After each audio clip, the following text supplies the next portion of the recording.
Hello, everyone. Welcome to ThinkTech's virtual meetups for the summer season, an initiative organized by the Saudi Ministry of Communications and Information Technology. ThinkTech aims to create a stimulating digital environment and to spread digital awareness about emerging technologies. In this optic, we are happy to introduce you to a series of meetups focused on emerging technologies. Today, we have the session Cybersecurity in the Face of Social Engineering. Your moderator is Ammar Bashich, co-founder and CEO of IBDA. IBDA is a cybersecurity consulting firm specializing in risk and compliance, ethical hacking, and training and awareness. Being from Sweden, Ammar has spent the last 7 years in the UAE, leading consultancy projects aiming at helping governments and financial institutions becoming more secure and cyber resilient. Together with UAE's Telecom Regulatory Authority, IBDA has established Emirates Information Security Awareness Committee, which is UAE's National Information Security Awareness Committee. Ammar Bashich also co-chairs this committee, which includes 70 entities at the moment. The aim of the committee is to give back to the community and increase cybersecurity awareness in the country. Ammar, the floor is yours. Jenna, thank you very much for that very warm introduction. I'm very happy to be invited to moderate this session, which will be discussing the human element of cybersecurity, which obviously is social engineering. For today, we have an absolutely elite team of panelists, and I will allow the panelists to introduce themselves. If we can get a short introduction, let's just start from top. I think we can start with Mark. Thanks, Ammar. I really appreciate it. I'm looking forward to this session and really privileged to be part of this, and appreciate all the participants and look forward to the questions. As Ammar mentioned, I'm Mark Figali. I'm co-founder of Ativo Networks, and it's a security company based out of the US in Silicon Valley.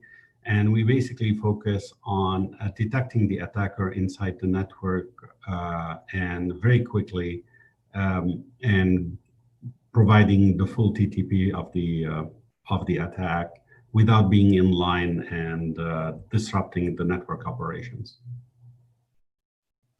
Thank you very much, Mark. Let's continue with Antoine, please. Hi, everyone. I'm Antoine Barrow. I'm the CEO of MyKey. We specialize in decentralized identity management, and we also specialize in phishing prevention, in-browser phishing prevention. So I've spent a lot of time thinking about phishing and working on phishing, and I've actually published several research pieces on the subject. And I'm very happy to be here today to kind of share my experience, share some of the information that I know about the subject, and answer any questions that you might have. Thank you very much, Antoine, as well. We have Dr. Ahmed Al-Damas with us. I see that the audio was connecting. I hope everything is in order. Could you please introduce yourself? Thank you.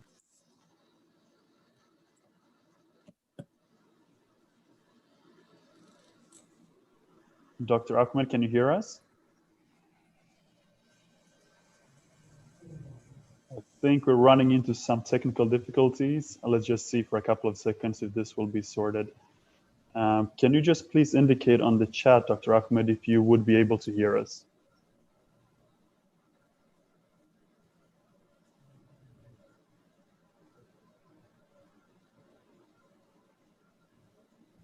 Okay, I think what we will do here is that we will allow Dr. Ahmed Al-Damas here to fix the audio problems. In the meantime, I will just give a very short introduction. So Dr. Ahmed Al-Damas is the Executive Director of Cybersecurity and Risk at the Council of Cooperative Health Insurance. As soon as we sort these technical issues out, I'm sure that he will be able to give us a little bit more extensive introduction. To start off with, as we mentioned, we're going to discuss social engineering, something I find very interesting, especially because it's something that targets end users, normal people such as us, instead of IT systems. Recent studies have showed that 90%, there are different studies going on, but some I read a couple of days ago showed that 90% of cybersecurity breaches are actually due to human error. So I'd like to start by asking Mark here, what is the reason that attackers are actually targeting people instead of targeting IT infrastructure? Amar, it's simply easier. It's easy to send an email, it's easy to reach out to people, and it's easier than to try to find a bug into a security system. I think Dr. Ahmad is... Dr. Ahmed, can you hear us? Hello? Can you hear us?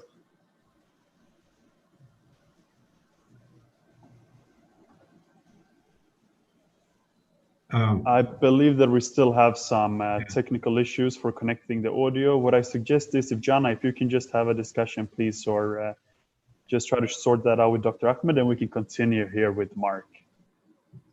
So as I was saying, I think it's simply a lot easier to reach out to people and get them to do stuff than to try to find a bug or misconfiguration in the system and attack it frontally.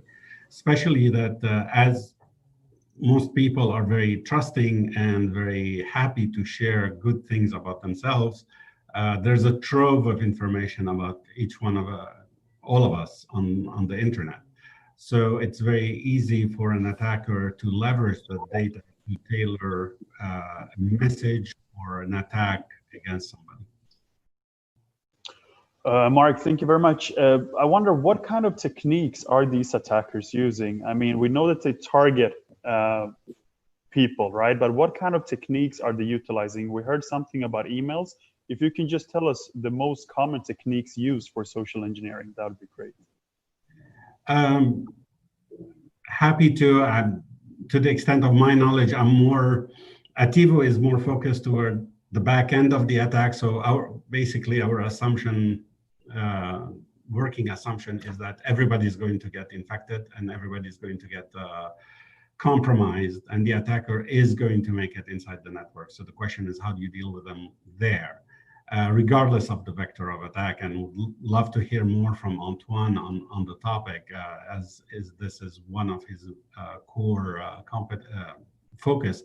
But look, Amr, the attacker is going to leverage everything. And the sad truth is that you as a defender, as a person, you have to be right 100% of the time to keep the attacker out.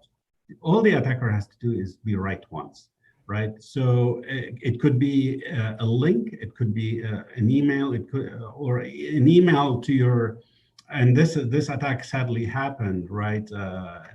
There was an email generated to CFO, and the attacker impersonated the email ID of the CEO and basically requested the CFO to transfer a certain amount of money to that to an account urgently. And the CFO, instead of picking up the phone and calling, actually did the transfer.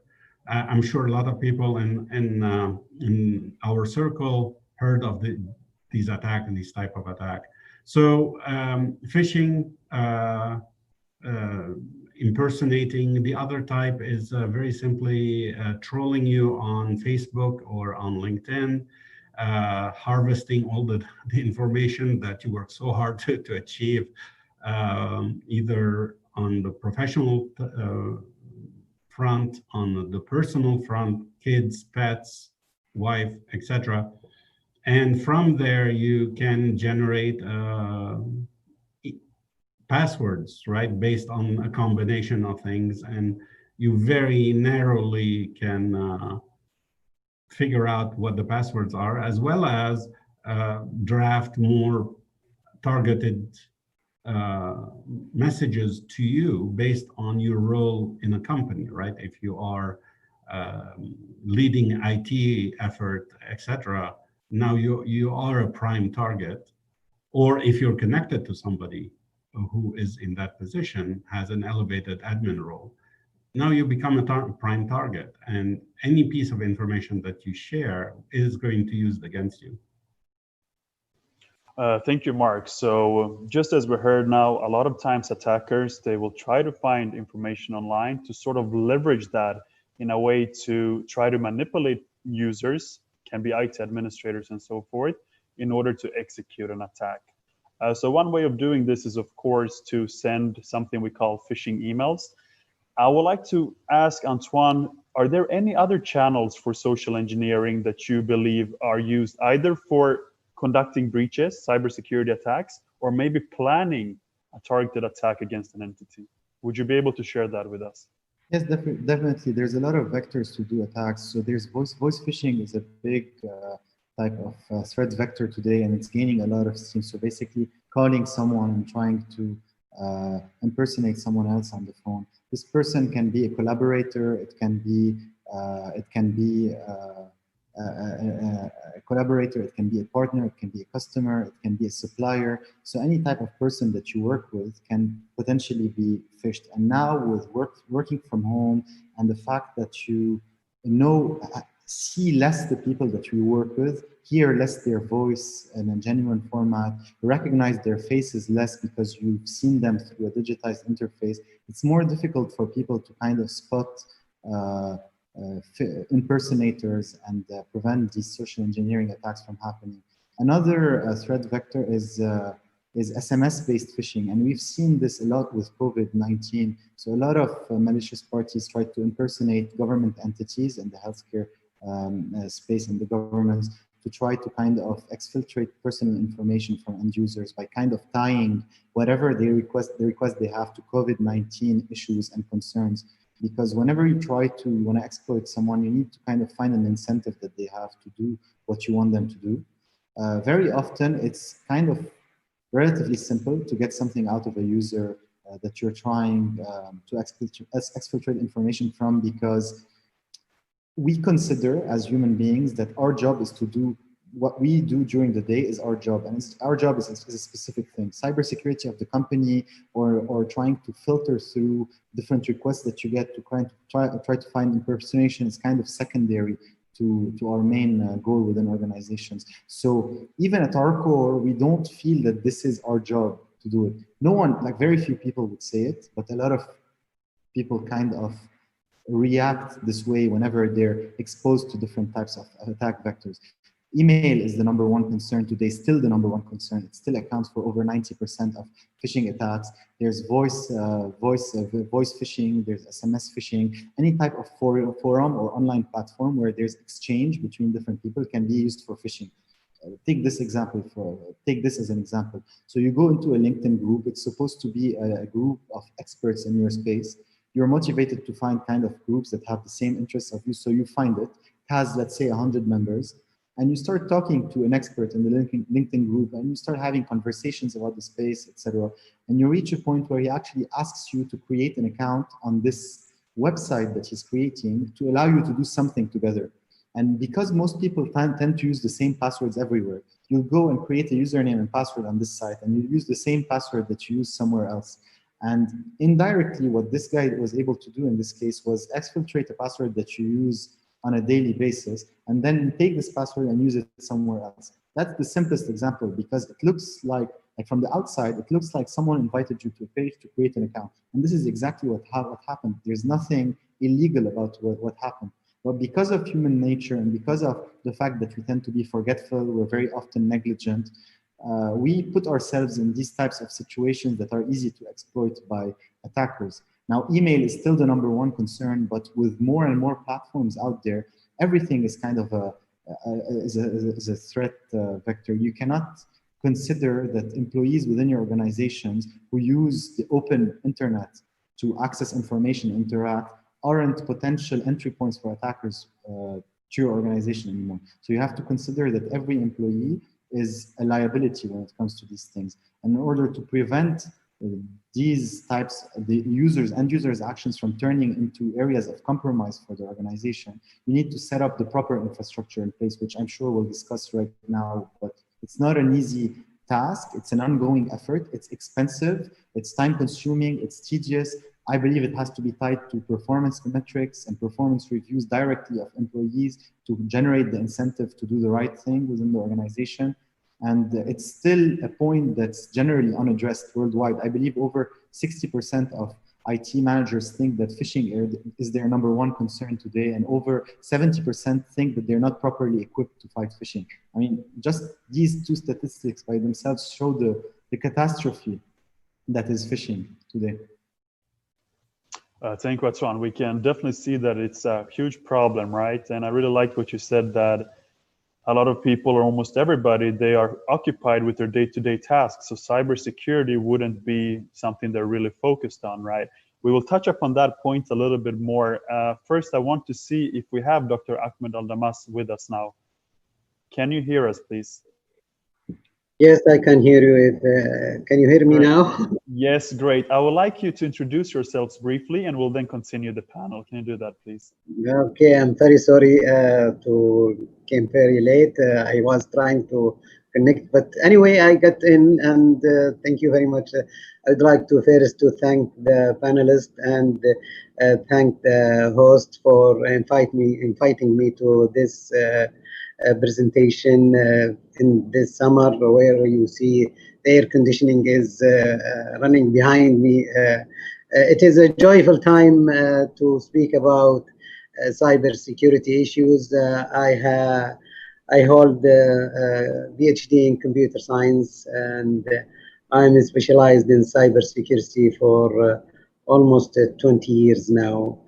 I am accredited ISO 2701 senior lead editor in the ISO information security editing, and I welcome everybody, and thank you very much. Thank you, Dr. Ahmed, for that introduction. So as Antoine was mentioning here, is that we have seen a lot of phishing scams that have been utilizing COVID-19 scenarios recently. However, when we think about phishing, I'm sure a lot of people would agree with me, thinking that it's such an easy attack. Why do people keep clicking on those links? Why do people keep giving out information online? So Dr. Ahmed Al-Damas, would you be able to share with us a little bit how phishing attacks have been evolving over the years, how they're becoming, and if they are becoming more and more sophisticated? Definitely, phishing attacks is one of the basic human factors that comes to mind or to everyone's attention. It is an easy capture for human attention. One of the major principles of social engineering is to find that attraction for to get the people attention. When we published this invitation or this announcement about social engineering, we said that is 98%. It is a human factor that capture the social engineering or errors that made this announcement. It is true, phishing is one method, but why human fall into this trap? There are really 7 principles behind this. The first one is authoritative.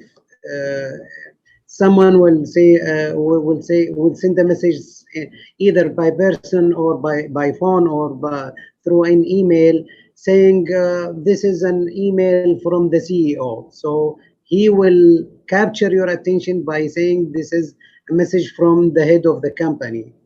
The other principle is intimidation. It could send a message in the phishing email intimidating you, saying salaries will not be printed out. Please click on this link. So at times you will not think, you will click the link and you will discover that he already got what he wants. The third principle is consensus, social proof. I am a friend of your friend. This is another principle that attackers use to capture the attention of a responser. Number 4, scarcity. So he will intimidate you because you must do this before the timeline will expire. So he needs an urgency. He need, in terms of the message that's sent through the email or by the voice call. So he will capture these human essence problems you need to help. For example, last summer, a female agent saying, my baby need a milk and my credit card is not working. My credit card, my husband's credit card is not working. Please. So the other agent on the other phone reveal all the information to the caller. This is another way of capturing the attention of the agent. Familiarity also is a principle in the social engineering. They capture you. I know you. We have a common friend. You know someone else. The last principle is trust. You need to build the trust. And in the message or in the principles, when you get this trust, it is safe to transmit the information. So all of these principles will capture the human weaknesses to respond to a phishing email or a voice response to get into the next step. And after that, there is a lot of issues we can talk about. Dr. Ahmed, thank you very much. As we could hear here, we heard about sense of urgency and we heard about building trust as well, which got me thinking, or basically to understand that social engineering is about manipulating human emotions, right? In order for the social engineer to gain a benefit, which can be a data security breach, or have the target conducting an action that can benefit him or her. So having that said, I'm not sure if all the panelists would agree with me, but I have a question for all of you regarding that awareness is often seen as a fix or a patch, if you want to speak in technical terms, for social engineering attacks. How can we, in the best way, ensure effective awareness within companies? So I will let Mark start, and then we can just drill down to Antoine and Dr. Ahmed. Such a simple question, right? Let's see. Oh my God. So let's look. Let's start with the basics, right? And a recurring theme from my side, and I think you'll hear it everywhere. It's security is best done in layers. You cannot rely on any one product or any one company. There are no silver bullets. And on top of that, to make things worse, it also relies on, it deals with humans, right? Us. So it relies on our dynamics. So the best thing as a company that somebody can do is to have open and transparent communication between, before communicating to employees, is you have to have good communication within department, within the security department and across IT, right? So very simple thing for to highlight that example on why this is important.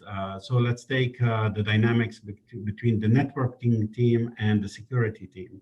So if you have now with COVID, everybody's working remotely.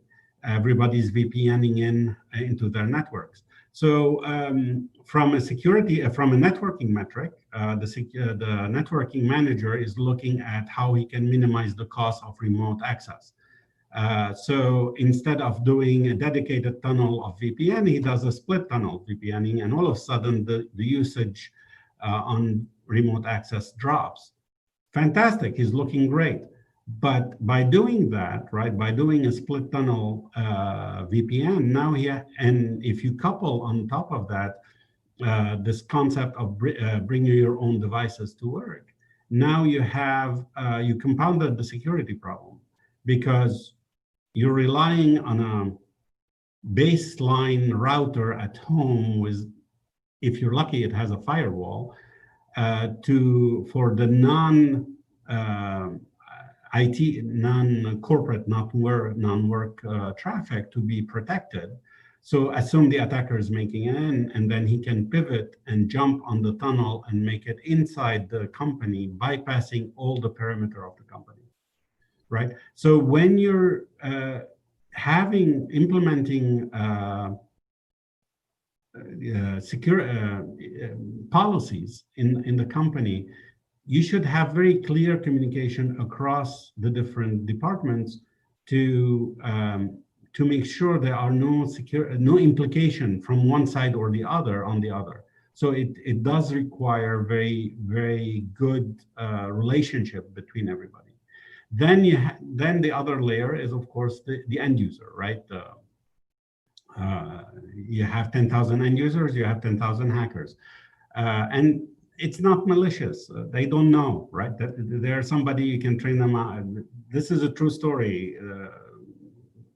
An investment house in New York, they trained and trained and trained, and the same people end up, and what they do is they decided they have a once a month meeting. They're small enough that they can have once a month all company meeting, all hands meeting. And at that meeting, the manager and the employee who clicked the link, who failed the task, get called to stand in front of the whole company, and they keep metrics. And invariably, there's about 2-3 people who end up there and fail the test. Either because of the job, because of what Dr. Ahmed mentioned, is that they go after their emotions, whatever the reason, right? So the point is, it doesn't matter who, you have to accept that, okay, there is a certain percentage of my employees that will click the link. So the next question for you is, okay, so what happens, right? If I have, let's assume up to X% of my devices that will be infected, 5%, or one device. How do I, then the next question, the next layer, because once the device is infected, it means that the attacker bypassed your perimeter, bypassed the training, now is inside the network. So the question is, okay, so what do I do? What tools will enable me to contain that attack and safeguard my data and not allow that exfiltration, right? So that question, basically, Amar, that you gave me is you know, it's like, how do you have Mark? Thank you very much. And obviously, it's a tricky question. If anybody knew the answer 100%, we wouldn't have people clicking on links, right? That makes sense. Yes. Thank you very much for that. And I totally agree that security in general, has to follow a layered defense, right? Antoine, would you be able to share with us your input regarding how to make sure to have an effective awareness campaign, or how to educate people to simply not click on those links? Yeah, definitely. I mean, it's a continuous effort. We discussed this a bit earlier. It's extremely expensive. It's time consuming, but it has to be done. I think that building this sixth sense that users need in order to protect themselves from phishing attack comes from things that you already have, which is your tech savviness level, your exposure to these types of attacks, your history around phishing attacks, etc. And these kind of build your baseline as an end user within the organization. And then whatever gap you need to fill will come, a lot of it will come from these awareness campaigns. It has to be a continuous effort. It has to be done always, because like protecting yourself from phishing is like your immune system protecting itself from a virus. If you get affected by a virus, then if you end up recovering from the virus, then you're likely to build immunity for some time. And this is how these phishing trainings and phishing simulations help. So if I show you a type of attack, tell you this is phishing, then for a little while after this training event, you'll retain this information. So if you get the same type of attack or a similar type of attack, like a similar type of virus, not the exact same one, but a very close one, you might already have immunity against it. So you might be able to protect yourself from it.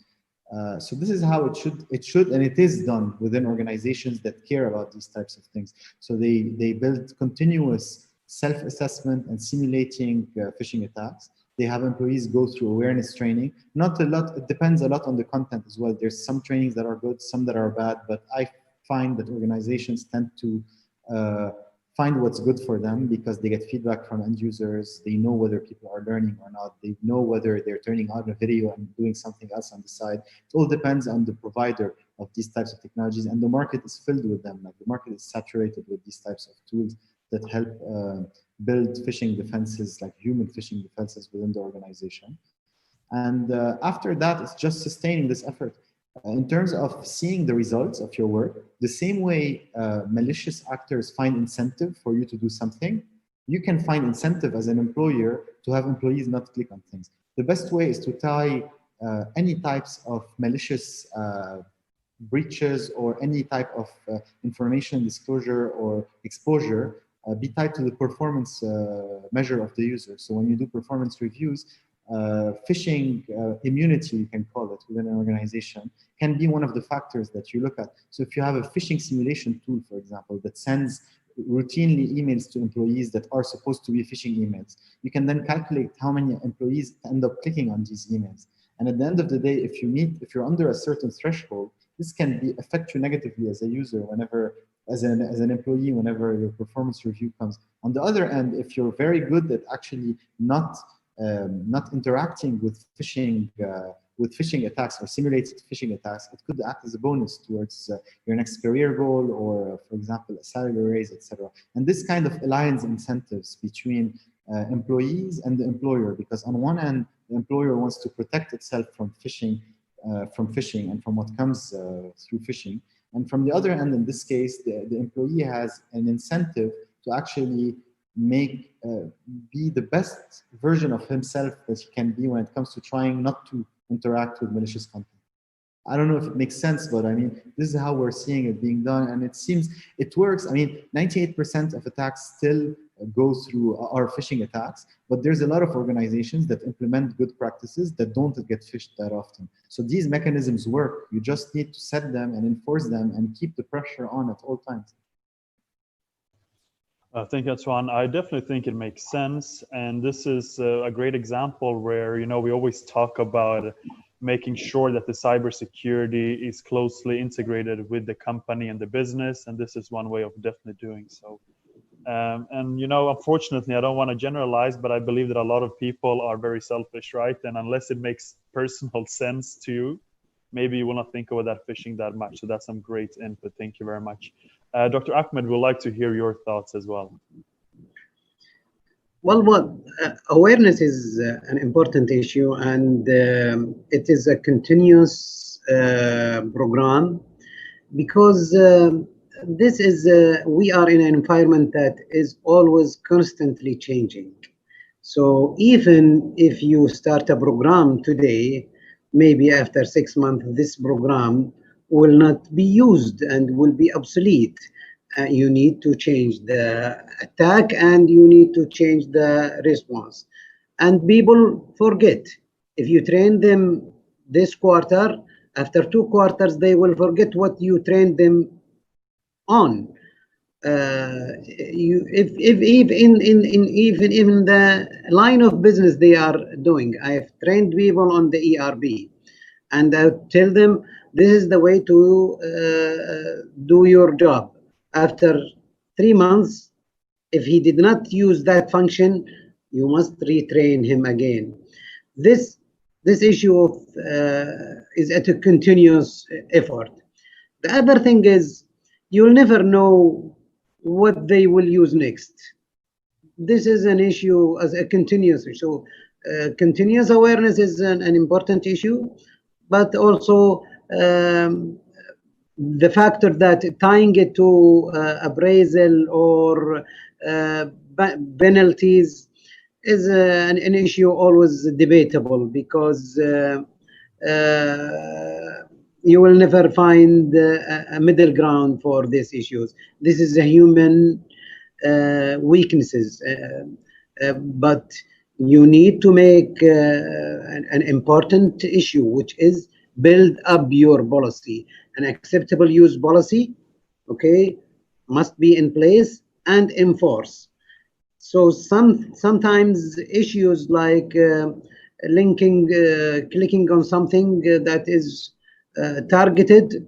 If you spear phishing, for example, targeting the CFO. So sometimes really it is a careful attack. They are targeting certain people. They gathered certain information about them, and they capture the information they want to use. But if you put the policies and train people and enforce people about these policies, then you are right. You will have to judge these people to the training. So it is a continuous awareness issue because we are in a constant changing times. Thank you very much, Dr. Ahmed. We have seen that we have to continuously educate users for awareness, and this naturally means that attackers are becoming more and more sophisticated, because whenever you develop a skill to spot a phishing email, of course it becomes like a cat and mouse game. I'd like to ask Antoine, when it comes to attackers, we have seen that some social engineering attacks recently and over the last years have been utilizing AI, artificial intelligence as well. Would you perhaps be able to share with us a little bit how that works? Yes, definitely. So machine learning is used more and more often to conduct at scale sophisticated attacks. So everything that's conversational can be kind of automated, and making it smarter using machine learning techniques gives the attacker an edge when it comes to convincing specific users at scale that specific things need to happen while conducting the attack. So for example, you could use machine learning to kind of automate a response based on an initial response from the end user, which would allow you to target, let's say, 10 times more people, so because it will require human interaction from your end, the attacker, to actually conduct these answers on the end user. Also, machine learning is used to train models to build malicious messages that are immune to the classification algorithms of email providers like Google and Microsoft. So you know how there's spam filters that tend to be really good these days because they've been trained with billions of data points. The attackers are now using this information, and they're using a feedback loop, which is basically sending an email and seeing how it's classified. And they're feeding this information into machine learning models to build better phishing messages that can be sent to end users within organizations. There's also a lot of talk about phishing, about machine learning being used to, for example, simulate someone's voice based out of an extract to do voice phishing, for example. So the CEO of a company is heard speaking at a conference on YouTube or something. The voice is fed into a machine learning algorithm, which is able to now generate sentences that sound the same as that CEO, and this can then be used to actually call users within the organizations to try to get information from them.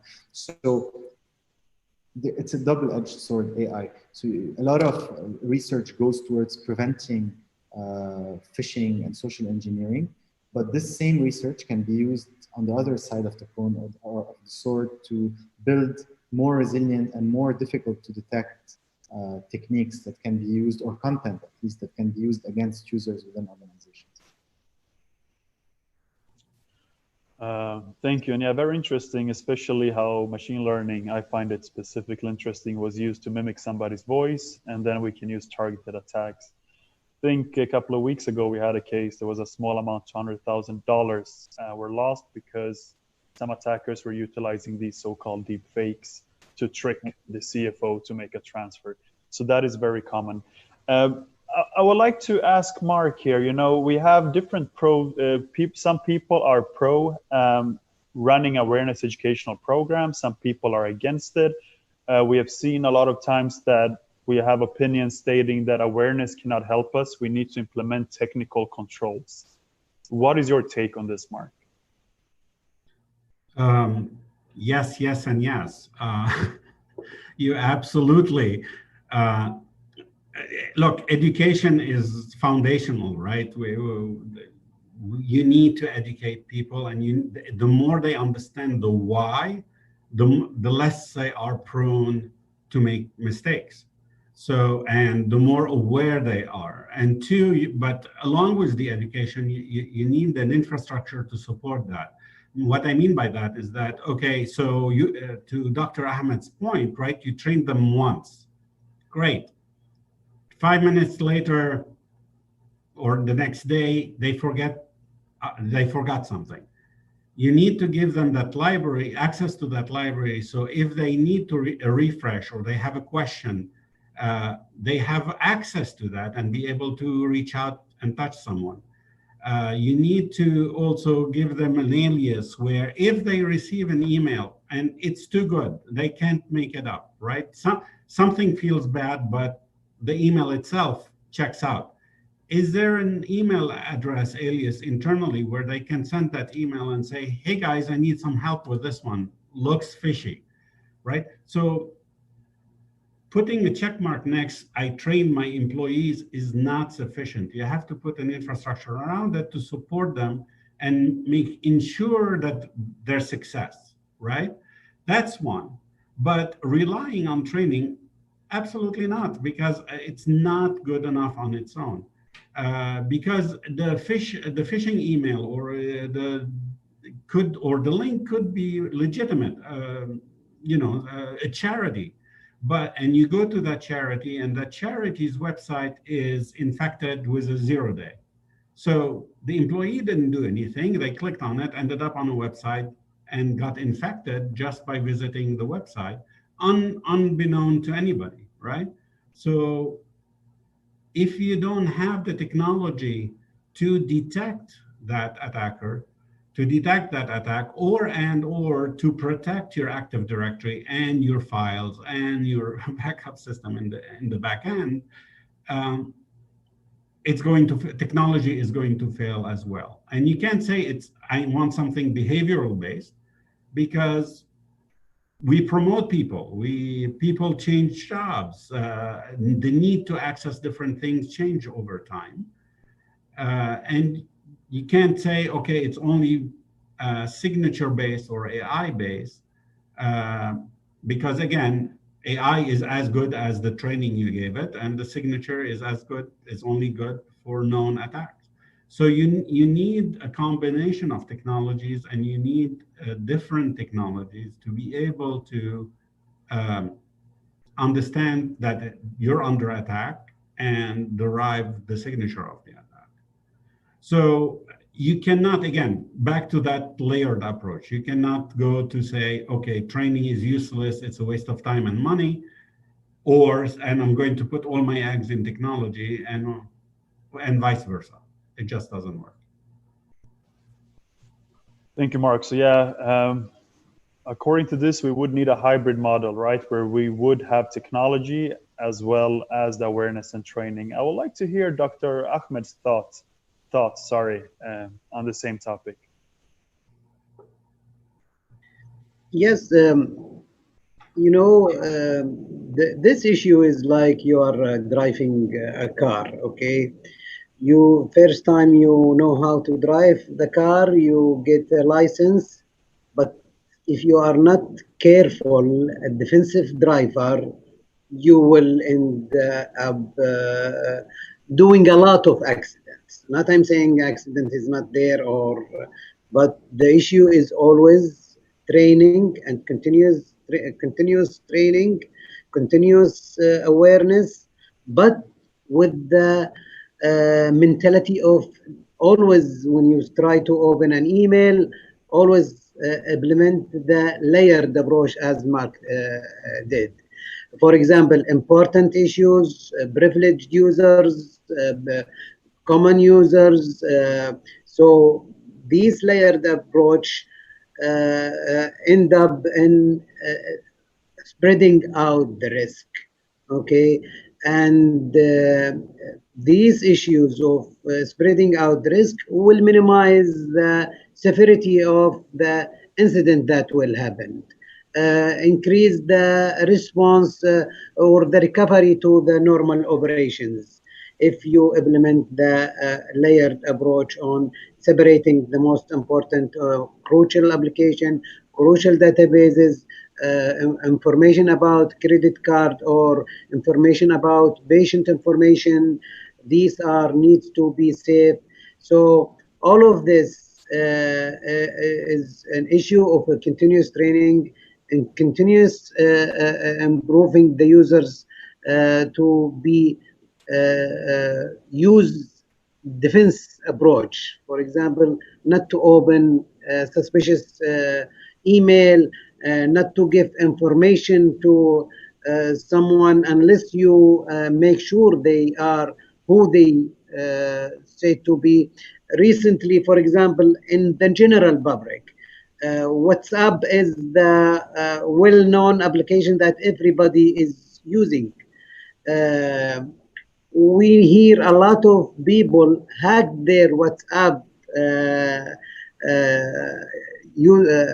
application by saying, by himself revealing the PIN code that is confirming you are. He calls from someone who doesn't know, and he says, you will receive a PIN code from WhatsApp. We need. He himself volunteered to give this, and it is an official people, high-ranked people, fall trap into this issue. So the defensive approach, be careful from anything you volunteer to give information, layered approach, continuous training, continuous awareness is the way that we should go forward in terms of using these in the cybersecurity era. Thank you. I think it's very clear here from all of the panelists, obviously, that we need an approach both for training and education and awareness, as well as a technical approach. I would like to take a step back a little bit and just, so to speak, discuss about awareness programs. I would like to ask Antoine, is there any way to make sure that we have an effective awareness program? Is there any measurements we can do to ensure it's effective? Because I'm pretty sure that whoever runs these programs, they will like to see some sort of ROI. And we have seen a lot of entities relying on online learning. Is there any specific way that we can make sure that we have an effective awareness campaign? Please go ahead. Yeah, of course. I mean, what you can do is get one provider for the awareness training, another one for the simulating phishing campaigns. The incentive of the first is to train the best way possible. The incentive of the second is to have as many people as possible click on malicious links. So you run them in parallel and look at the results, and they're kind of objective. And the nice thing about them is that with these types of systems, you're always chasing the attacks. So new types of attacks are updated every day on the system. So you don't get the bleeding edge, but you get a sense of whether users are learning. Because if you start with a baseline where a user is clicking on 20% of the links, and after a while he's clicking on 5% of the links, there is definitely progress. I mean, you can't quantify how much progress there is because the space of potential attacks is potentially infinite. But building this sixth sense involves the users being able to have this strong baseline. So there's definitely a way to be able to know whether the campaigns that you're launching and the awareness trainings that programs that you're launching are effective or not. Sure.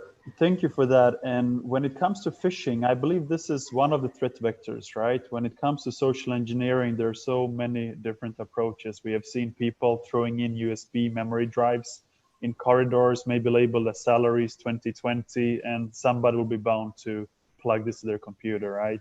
We have seen phone calls where people are trying to extract information, maybe to start a targeted attack or right away try to conduct something. Is there any way of ensuring effective awareness more than doing the simulations of phishing? Maybe something, I really like what you mentioned before, to instill the cybersecurity within the business. Do you have any thoughts on that? Thank you.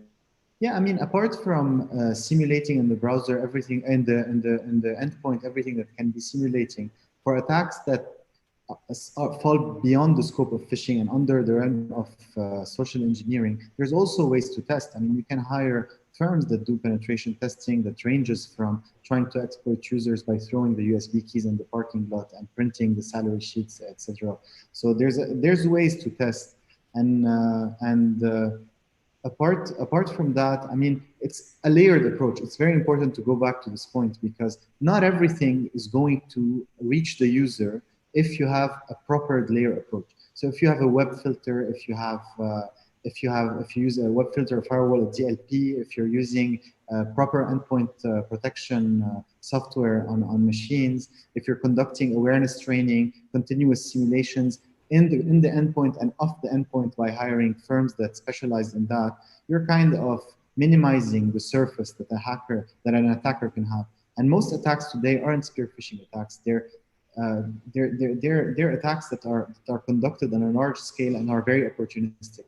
So if you're able to protect your firm from these types of attacks, you're already protecting it from a lot of the potential attacks that will come your way.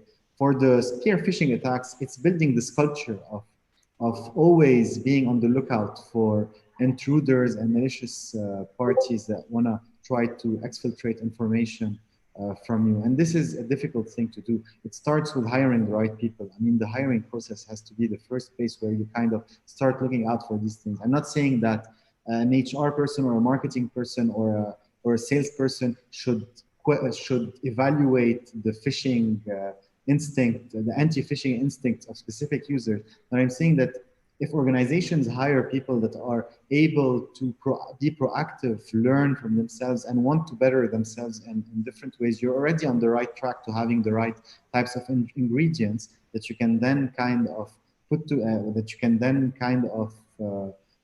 work with to get an effective protection system within the organization. Thanks, Dr. Ahmed. I would like to ask you, based on your experience, maybe you have been running awareness campaigns at the Council of Cooperative Health Insurance. What is something that you have seen is effective and that you would like to recommend when it comes to running awareness campaigns?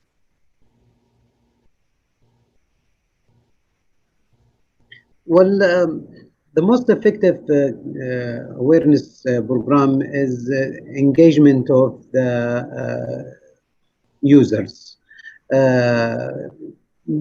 giving them small leaflets, small booklets to carry out with them every time, engage the leadership with all employees, continuous engagement with the employees.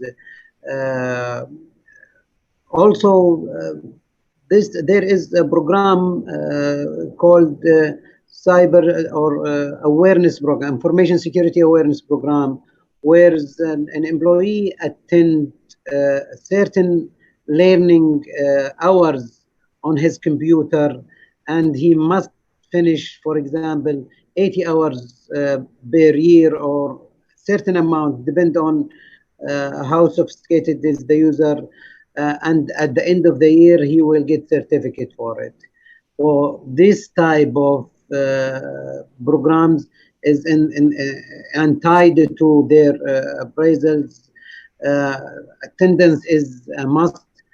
These kind of programs is very important, and it is effective in generating the awareness for the training and the awareness programs. But as one of my panelist colleagues says, this is a continuous people's leave, and you forget to engage them again.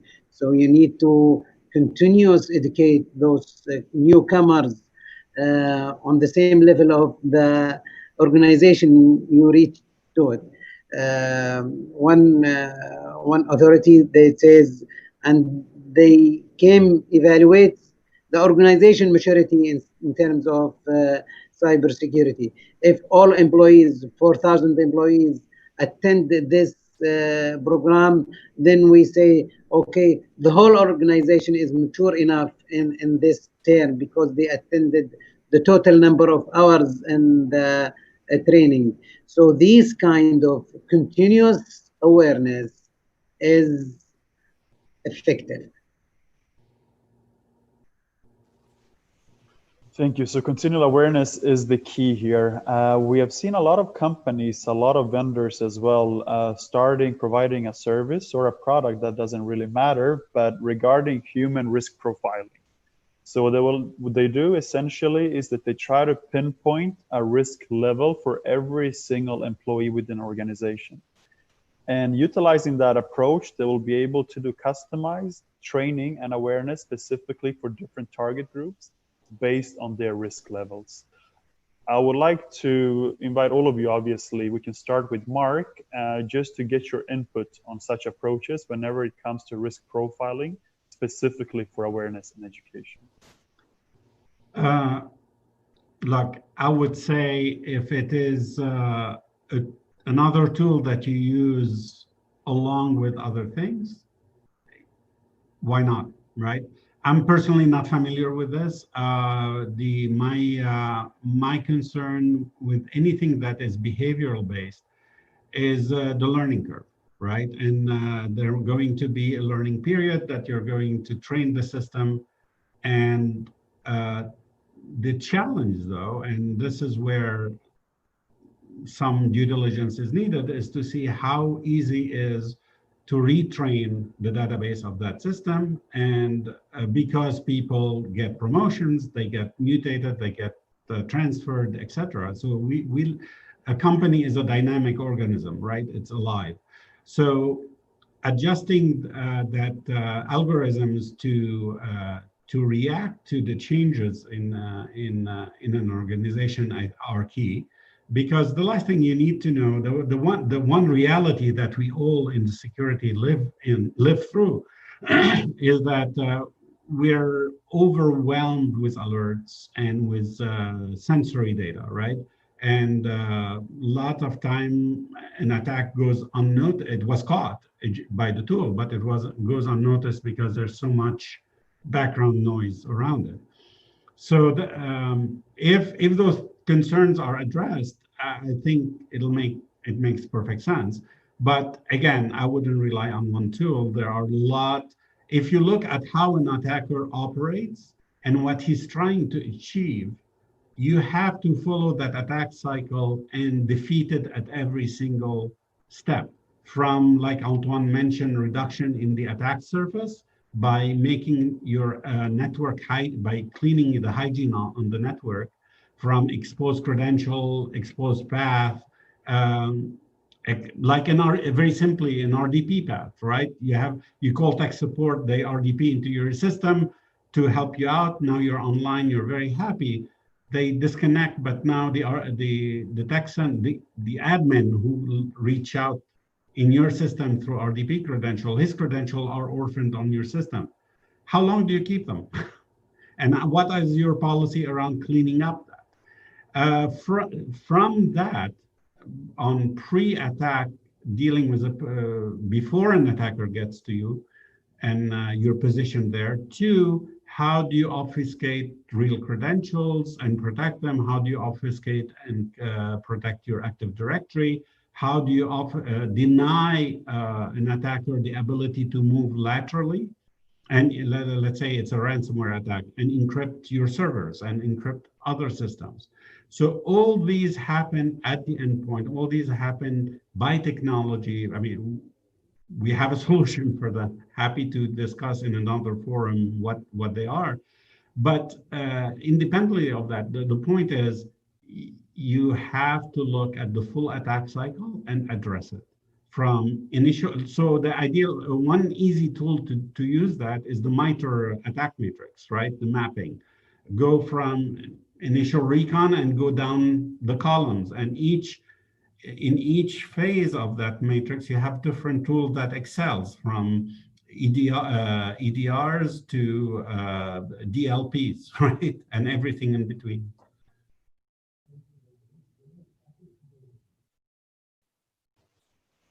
Thank you very much, Mark. Let's continue with Antoine, and then we'll move on to Dr. Ahmed.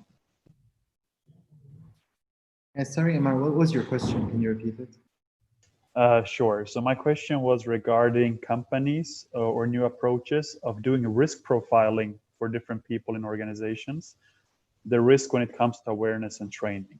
So based on the outcome of the risk scoring, you would educate people differently or have some targeted awareness depending on what domains they're probably lacking in. Yeah, I mean, I wouldn't be the best person to answer this question specifically and go into details over how this is done. My understanding spans around specifically social engineering and phishing in this space. And the way that I see being done, so we basically sell to managed service providers who deploy our solutions to their customers. So indirectly, we have an exposure to tens of thousands of enterprises, which are our customers indirectly through these MSPs. And MSPs have this as a problem because when you're the outsourced IT of a company, you're kind of responsible of everything. IT and security is a part of that. So there's liability to it. And investing as much as possible in being able to identify the areas of weakness of specific individuals within organizations and then cater programs to their need would be something that they would be very interested in. Now, for the types of enterprises that I see managed service providers work with, this is restricted to these simulation platforms of phishing that kind of generate a score for users within the organization and then show either additional training and request additional hours from specific users or show more advanced training and less hours for other types of users to try to cater to both ends. But that's the kind of extent that I've seen it done. I know that there's more efforts that goes to these things and specifically in very specific industries, critical industries like financial services in the US specifically. I know that more goes, there's more effort there, but I'm not familiar with it. Sure. Thank you, Antoine. What is your thought, though, just as a cybersecurity expert, when it comes to such an approach? Do you believe that this is something that is successful, that we need to educate people differently, or is it that one model fits them all? No, I think you need to educate people differently, but I wouldn't say differently. I would say you need to teach them the same things, but you need to start at different entry levels. So for example, someone who tends to be less tech savvy, who doesn't work in a technical space, needs to start with the basics. So a link can be malicious, you shouldn't click on it. If you click on it, the virus can be downloaded, that's a problem. This is how you learn how to spot them. 1, 2, 3. Look at the green bar at the top of the address bar, etc. For more advanced teams, like let's say an engineering team within a technical engineering team within an organization, you try to teach them about multi-stage attacks and how they can find people of influence within the organization, how they can spot fake people of influence within the organizations from trying to exfiltrate information in multi-stage attacks. But having said that, the person who started at the lower end, which is less tech savvy, etc., would eventually, if you're able to actually train this person, reach this level of tech savviness. But it generally is not required because if you're not working in a tech environment where there's a lot of information and credentials that you're actually safeguarding on behalf of the information that you need to know to actually keep people around you, your organization secure is less, so there's less information for you to learn compared to an IT administrator who has a lot of information at hand, is a huge surface of attack by himself on the organization and needs to learn a lot more. So I would say you teach them the same things, but start at different entry levels, and you wouldn't go to the same level. So you wouldn't go to, if you wanted to go to expert level, you wouldn't take everyone to expert level because it's not needed. You'd focus on other things that they can learn. And it goes back to risk profiling, the idea, the concept of risk profiling. Thanks. So the key point here is to get everybody up to speed, of course, starting with different levels. Dr. Ahmed, what is your thoughts on this when it comes to risk profile different individuals for awareness? Well, I think it is a new approach, which is very important. And I think it is already started a very long time ago in the banking system, as Antoine mentioned.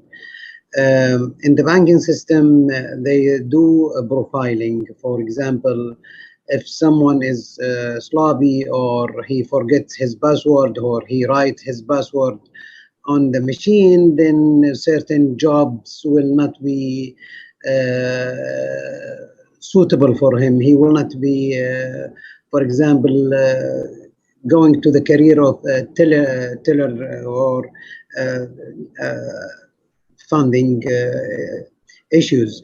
So I am sure this profiling is an important issue, and it comes with the behavior of the person. I acted different behavior than the other individual next to me.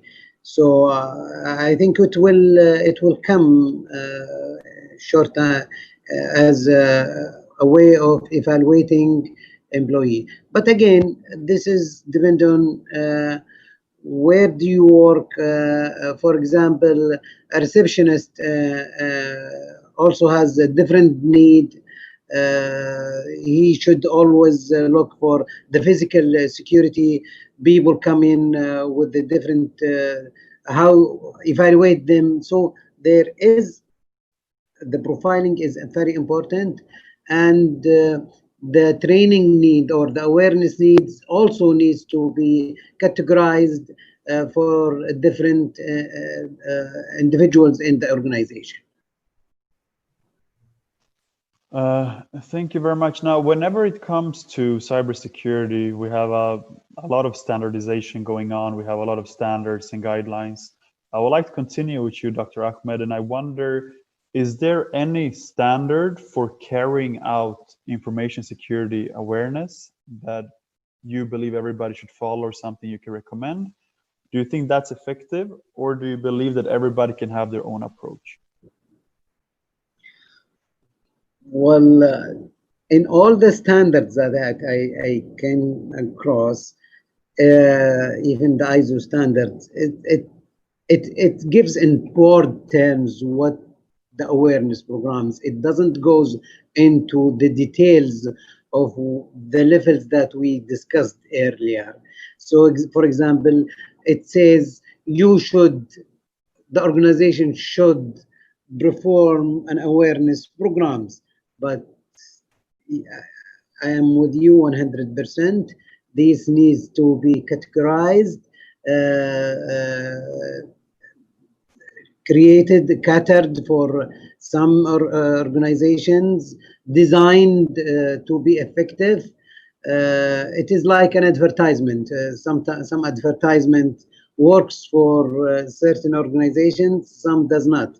The awareness programs and the effectiveness of the outcome of the awareness programs needs to be measured, incorporated with the key indicators that this programs is designed.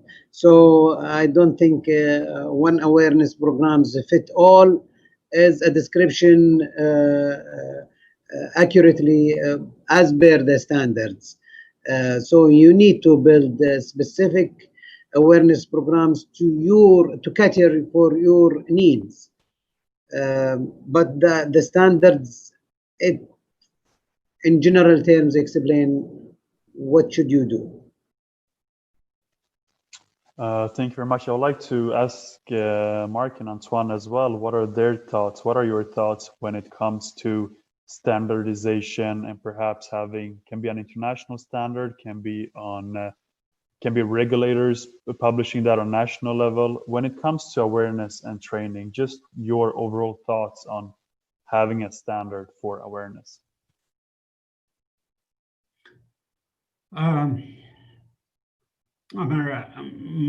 What I've seen working, and also to Dr. Ahmed's point, right, is that standards are basically guidelines, high-level guidelines. So to go to that next layer, what the ideal thing that could work is that, because the standards will vary widely for your vertical and for your application and your industry. So is to find a security group for that industry, like an FS-ISAC or the equivalent, and have conversation with the other CISOs in those organizations, and find out what works for them, right? And coalesce around best practices for your vertical. What works for a bank is not going to work for a supermarket, right? Just two wildly different environments. there are some, so find out those best practices and implement those best practices. But of course, that comes on top of the basics, right? Thank you. Definitely, it makes sense, especially when it comes to awareness. Just want to emphasize that point, that probably there isn't a model which fits them all. And your example from a supermarket and other entities, of course, showcases that as well. Antoine, what are your thoughts regarding this? Yeah, I mean, there are some bodies that have done it. I know that NIST has one, and as Dr. Ahmed said and Mark said, it's so it's basically, it's also a baseline. So it tells you how you should go about building an awareness program, and it gives you all of the points that you should focus on, all of the areas that you should put effort in, but it doesn't actually tell you how to do specific things. So I would say it's important for a general organization to have boxes to tick and say, we've looked at this, we've done this. And it's very important because it kind of creates this strong base that all companies have, all companies that adopt or follow this model have. But then specific implementations based on sector, based on industry, based on size of enterprise, based on type of data managed and type of personnel at hand will come from the IT leadership of the organization. Thank you very much, Antoine. Now we've seen, obviously, we have the COVID-19 pandemic. Everybody's aware about that. And potentially we might have a big turnover of staff within companies, within different sectors. I wonder, and I'll leave, obviously, the floor open to all of the panelists to answer how this can be utilized by social engineers. Of course, I don't want to give anybody any ideas here how to utilize that, but do you see this being any sort of threat? And how do we think social engineers can actually utilize this to potentially cause some damage? Whoever wants to start, just go ahead. I mean, if you don't know the people you're working with and don't have experience interacting with them, you don't know how they talk, you don't know how they type, you don't know what they usually ask for, and all of these unknowns can be used by attackers to actually conduct attacks in a simpler manner, because we've discussed a lot through this talk the need for information gathering to conduct effective phishing attacks or social engineering attacks. And when you don't know the people that you're working with, this information gathering doesn't need to be as extensive, because you don't know the person you don't know the person who you're receiving a message from, and the attacker doesn't know the person in the same way, so they can just create another person to make attacks, to run attacks at a faster pace that would be more successful. So it's definitely affecting businesses, and work from home by its own, just not having people in front of you, is affecting businesses negatively when it comes to phishing. Imagine having this component plus the added complexity of not knowing the other person on the other hand. Definitely, it's a big problem, and it's a problem that we're going to learn how to face now more and more. Agreed, and if I may, I would. I mean, the analogy I would use is that, think of this current situation, the COVID situation, as like you're dealing with contractors, right? Where you have a process or a company, and you have to give contractors or vendors access to your network, remote access to your network. Except now it's on steroids, right? Now every employee is dialing in. So that problem just got exponential. So the question becomes, what can I do and to address that? And all the things that you could ask from that contractor to implement in their enterprise, you have to think as okay, how do I do that at a home office level, right? So is it a new setup, is it new software, is it new behavior, whatever it is, you have to give guidance, and you cannot rely on the user to implement them. You have to give them guidance and supports to implement them. And an example of this, and this is a very sophisticated attack that happened to a company in New York. Basically, they were trying to go and they were targeted, and because they had a special IP that that is cutting edge, and the attacker failed miserably coming through the front door. So what happened is that the attack came by targeting the CTO's house router. They infected the router, his home router, pivoted from there and infected the other machines on his home network that had nothing to do with work, knowing that eventually he's going to connect to his work laptop, and from multiple points they'll be able to infect his work laptop, which they did. And then the next day, that gentleman walked through the front door, bypassing all the perimeter, came to his desk, logged in. But because they knew they were a target, they had the infrastructure in place to recognize that all of a sudden that PC started behaving erratically the minute it was plugged in on the network. And that's what they caught it. They basically eliminated the loiter time very quickly and were able to contain the attack. And that enabled them to go up the chain to figure out how that PC got infected. And of course, they had to change and improve the security posture at his house to prevent further attacks from this. So this remote worker, remote access, the best advice I would say is that think about it as you have contractors. All of a sudden, your workforce turned into, you have 10,000 contractors working for you that you give them remote access. Which VLANs do you put them on?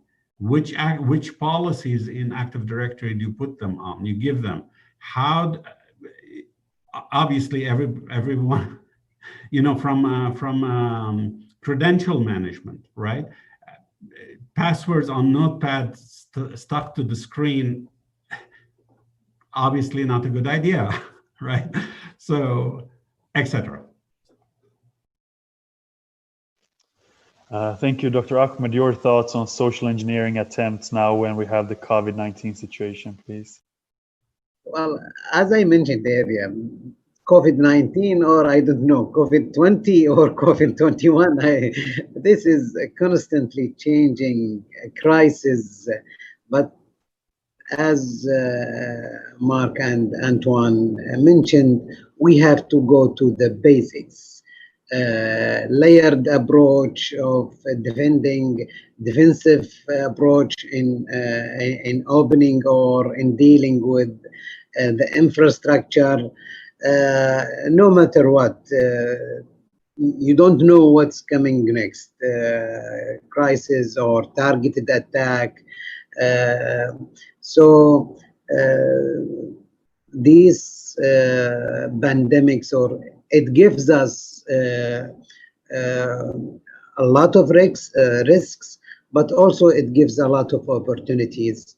Who at the beginning of 19 or 20 could, for example, in our country, move this change where a lot of businesses moved to digital transformation. A lot of people who were not believer of e-learning or long-distance learning, government were opposing long-distance learning. Now they accepted it, and it became the norm. So with these issues, it is a change. Now these is bring another type of risks. You need to evaluate it and apply the basic layered approach, basic defensive approach in protecting your infrastructure and sending the correct information. For example, next month students will comes to also long distance learning, 4 million people. How to protect them, how to protect their identity, how to send the information to them. This is a huge task. It is a huge risk. So life goes on. Life goes on, indeed, and you know, based on these discussions, I want to make sure that we have some light in the end of the tunnel. It's said that we learn from our mistakes.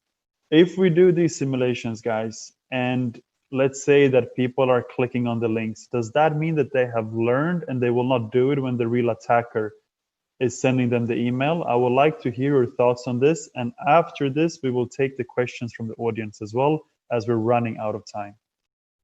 Please, Mark, sorry, go ahead.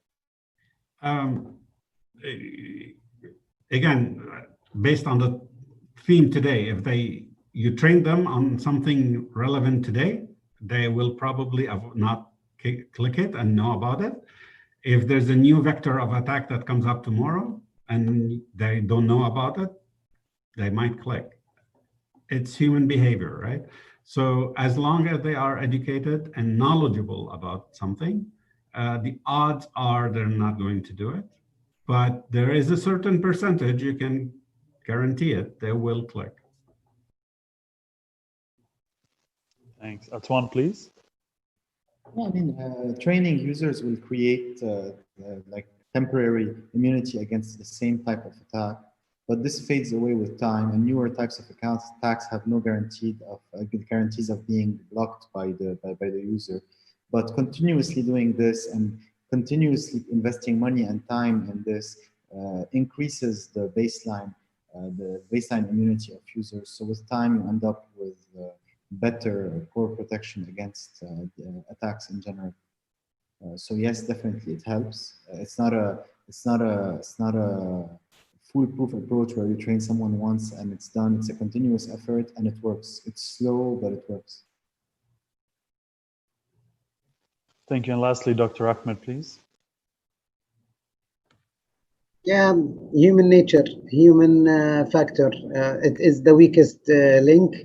If they are not aware about it, if there is a temptation to click, then definitely I might fall in the trap. So as we hear, it's very unpredictable. We have a couple of questions coming from the audience as well. Before we start with those questions, I would like all of the panelists to just give me their final verdict, a small conclusion, how to stay secure from social engineering attacks. So we can start from top. Mark, please. Sorry, can you repeat the question? I didn't quite just a final conclusion, your thoughts on how to stay secure or safe from social engineering attacks. It's what we discussed today. Just be cognizant, be aware, and know what's happening around you. You cannot go on autopilot. That would be, and always make sure that your posture, how you're defending yourself is you're covering the full matrix, the full attack vectors, from prevention all on down to data leakage prevention, right? Thank you. Antoine, please. I mean, as an organization, you need an effective information security program. So you need to first of all classify what type of information you're handling and how sensitive it is. And based on that, you kind of come up with a budget of how much money you want to spend on cybersecurity. And depending on how much money you want to spend, you always go for the layered approach, but you invest in the layers that are the most important. The human element is one of these layers and an important one. In order to protect it, it's a continuous effort of training and evaluating the users to make sure that what's being trained is actually being absorbed. And that's all you can do. I mean, and it's effective. It works. When done properly, it works. Thank you. And lastly, Dr. Ahmed as well, please. Your final thoughts. Yeah, my final thoughts is it is same like you are driving your car. Be defensive. Look out for anything suspicious in terms of individual or in organizations. These are the era of digitalization. Even in terms of yesterday, I was watching a live stream in YouTube where I found 4,000 people are watching, up to 70,000 people watching at the same event. It is 2 to 3 hours. So it is a huge change. Things going. We today we are meet up. Everyone is in a different country, and this is an opportunity that at the earlier was very difficult to do. Now it is coming. So my approach or my verdict is life goes on. Be defensive. Be careful. Be cautious of anything you will do. Thank you, Dr. Ahmed. Very good conclusion. Make sure to stay careful, stay vigilant, and of course, I liked the analogy that we should drive our cars slowly and defensive. Thank you for that. We have a couple of questions. We got a couple of questions actually coming in during our panel discussion, and some of those are already answered. I would like to raise a question by a gentleman called Hassan, and I would like to address it to Antoine, since it has to do with passwords. And the question goes, I work as IT support in a company. Some users request new password for their email through phone, or I write down the password in paper and give it to them, and that might cause some social engineering attacks. Is there a better way to send user passwords? Yeah, I mean, you can use a password manager. We do offer one. If you're interested, you can reach out. So basically what it does is the end user will have a client, an application on their phone, on their computer, and you'll have the same as the IT manager. Whenever you create a new password for that user, you can then securely share it through the software to their device. So you don't have to write it down and hand it to them manually. Thank you very much. And just if we can quickly highlight, what are some of the risks by having this password written down and giving on a piece of paper?